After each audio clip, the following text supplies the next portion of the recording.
सुनाओ कैल्टन take limited अब देखिए 154.90 का प्राइस हमें देखने को मिला और धीरे धीरे धीरे धीरे अगर आप देखें इस स्टॉक के अंदर तेजी बनती जा रही है।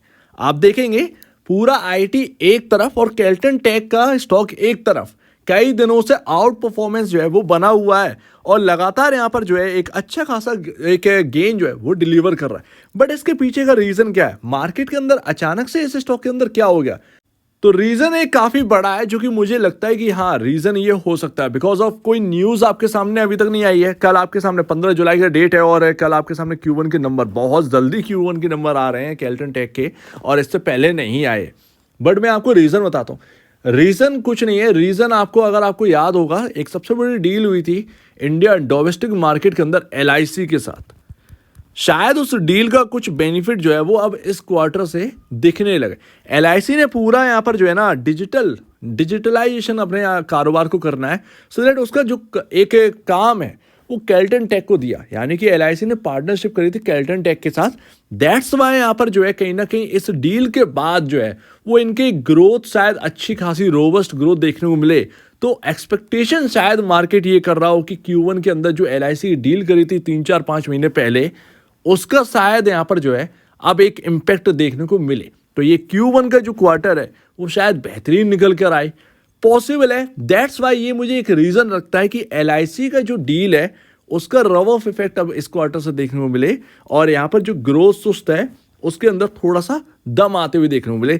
और कहीं ना कहीं ये बता रहा है कि स्टॉक में कुछ तो है, जो कि स्टॉक ऑल टाइम हाई पर चल रहा है और एक लंबे वक्त 2016 से लिस्टिंग है और एक लंबे वक्त बाद इसने जो है 125 और 128 रुपए के लेवल जो है वो ब्रीच करे हैं। तो ये अपने आप में एक रिकॉर्ड बात है।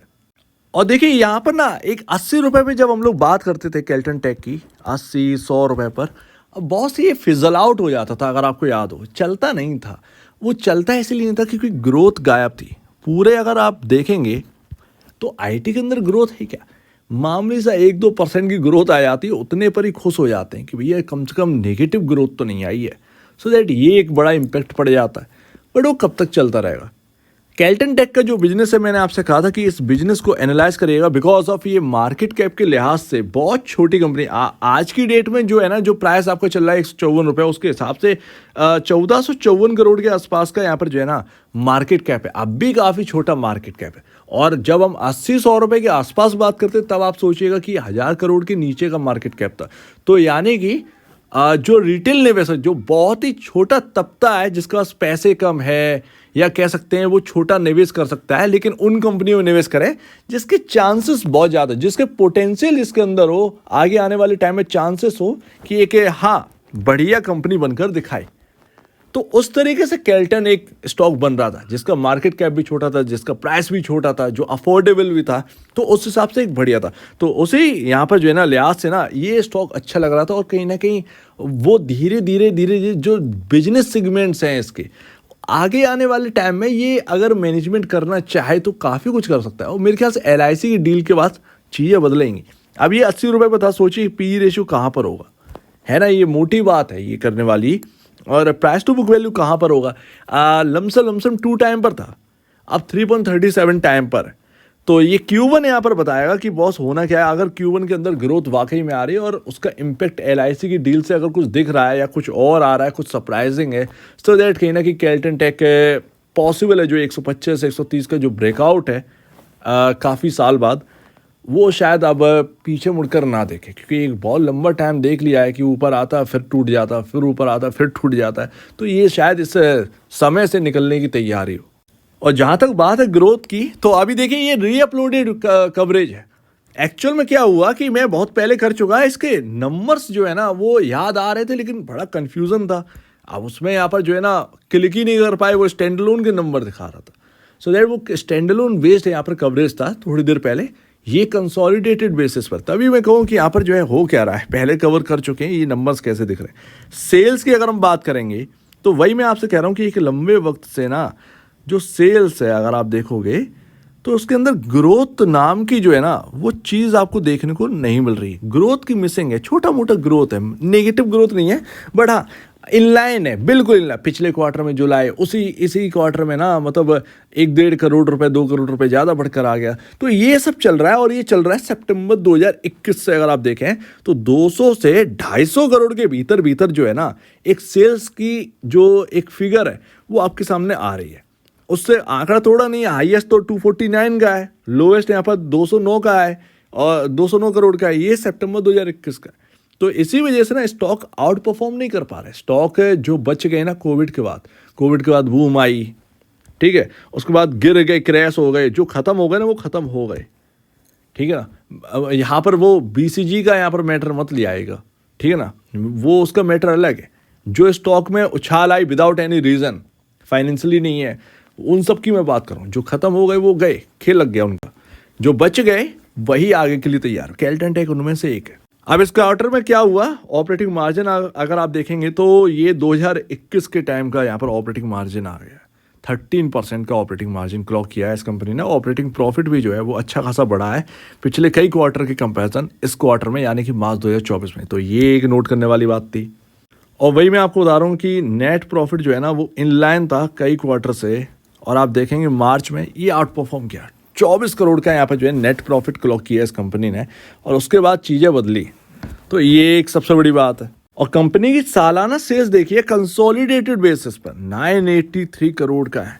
अच्छा, साल भर में ना बहुत अच्छा खासा किया। देखिए 2014 से 2024 10 साल का ये आपके सामने परफॉर्मेंस है। कहाँ 134 करोड़ की सेल्स थी, कहाँ 983 करोड़, ऑलमोस्ट 1000 करोड़ के आसपास यहाँ पर जो है पहुँच चुके हैं, राइट। 1000 करोड़ के आसपास पहुँच चुके हैं। अब कंपनी सस्ती है, कंपनी के हिसाब से फाइनेंशियल ठीक ठाक है, मार्केट कैप के हिसाब से कोई ख़राब नहीं है। तो ओवरऑल जो चीज़ें हैं ना केल्टन टेक की, वो बिल्कुल परफेक्ट बराबर देखने को मिलती हैं इस प्राइसिंग पर, ठीक है। ये 100 से 154 के बीच में ये एक ना रीजनेबल प्राइस लगता है इस कंपनी का। इसमें कोई खराबी नहीं लगती है। तो ये एक समझ में आया, 10 साल में इतना बढ़ा है। और आगे यहाँ पर जो है ना इंपॉर्टेंस अगर बढ़ गई केल्टन की, तो फिर ये एक अच्छा खासा परफॉर्मेंस डिलीवर कर सकता है। कंपनी ने अपने ब्रांडिंग जो है ना वो पूरी बदल के रख दी, अपने आप को पूरे चेंज करके रखा है आज की नई जनरेशन के हिसाब से, आप कह सकते हैं। सो उम्मीद है काफ़ी कुछ आपको समझ में आया होगा। देखते हैं ये Q1 जो है ना सरप्राइजिंग होने वाला है आफ्टर LIC डील या नहीं। नज़र तो रहेगी बॉस, कल के दिन रिजल्ट आएगा, खास रिजल्ट होने वाला है। अपना तो 80 रुपये से कवरेज है इस स्टॉक पर। और एक रिटेल की बात समझ में आती है, ये पॉकेट के हिसाब से ना कोई अगर स्टॉक मिल जाए जिसके अंदर पोटेंशियल है तो उसको रखने में ना कोई हर्ज नहीं होता भाई। अगर किसी रिटेल ने अगर ये किया होगा ना तो वो अच्छा खासा ऑलमोस्ट डबल हो गया ये स्टॉक, ठीक है ना। और अभी भी मार्केट कैप जो है वो काफ़ी दूर है।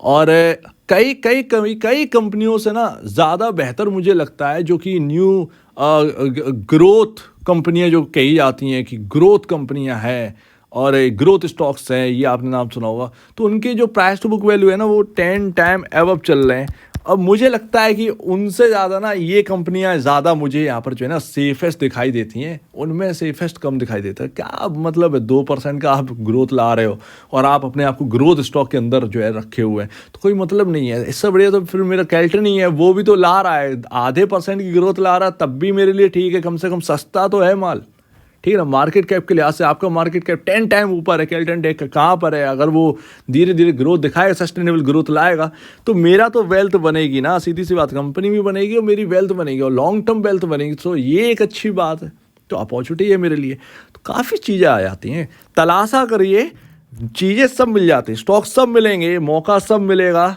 हर चीज़ आपके हाथ में। बस टाइम दिया करिए, और ये टाइम दिया करिए रात 10 बजे के बाद, क्योंकि उस वक्त ना आप फ्री हो जाते हैं और आराम से अपना काम कर सकते हो। तो उस वक्त रिसर्च किया करिए इन सारी चीज़ों पर, टेक कंपनियों के अंदर कौन सा चाहिए। वैसे भी ऑलरेडी आपसे कह चुका हूँ 20-22 कंपनियाँ हैं जो कि यहाँ पर जो है ना टेक कंपनी के अंदर आपको एक वैल्यूएबल स्टॉक्स दिखाई देते हैं। अदरवाइज सब कुछ ऐसे ही मामला चल रहा है। तो ये फैक्ट है, ये रियलिटी है। तो ये है यहाँ पर अभी हाल फिलहाल में 2024 के हिसाब से ये 130 रुपये का लेवल मुझे देखने को मिलता है, और ईयरली बेसिस पर 125 रुपये का यहाँ पर जो है ना क्रॉस किया।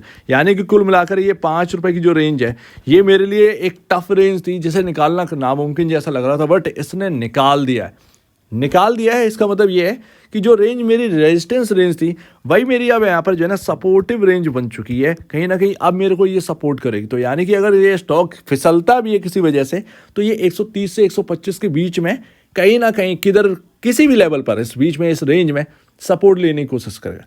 प्रॉब्लम क्या होगी, जब ये 125 के नीचे काम करने लगा तब यहाँ पर एक प्रॉब्लम होगी, क्योंकि एक तो इतना लंबा वक्त बाद तो आपने ब्रेकआउट दिया, उसके बाद यहाँ पर जो है ना अगर सस्टेनेबल ना हो जाए तो फिर कोई मतलब की बात नहीं है। लेकिन सस्टेनेबल कहीं ना कहीं हो चुका है, कहीं ना कहीं एक लग रहा है कि हाँ सस्टेनेबल ये प्राइस अब हो चुका है, ऊपर स्टेबल हो चुका है, तो मुझे लग नहीं रहा कि आसानी से ये टूटेगा। तो ये चीज़ है, कल देखते हैं, कल यहाँ पर जो है ना Q1 के ऊपर नज़र रखते हैं, नंबर्स के ऊपर, और फिर उसके ऊपर जो है कंटिन्यू करते हैं। बट आपके सामने ये है, उम्मीद है काफ़ी कुछ आपको समझ में आया होगा। ग्रोथ पर ध्यान दीजिए, LIC डील देखते हैं क्या चमत्कार करती है। और अभी यहाँ पर जो है बाय या सेल करने से पहले अपने ब्रोकर एडवाइस से जरूर से ले लीजिएगा, या खुद की स्टडी करिएगा, उससे बेहतर कुछ भी नहीं। तो आप दीजिए मुझे वीडियो देखने के लिए बहुत धन्यवाद दोस्तों।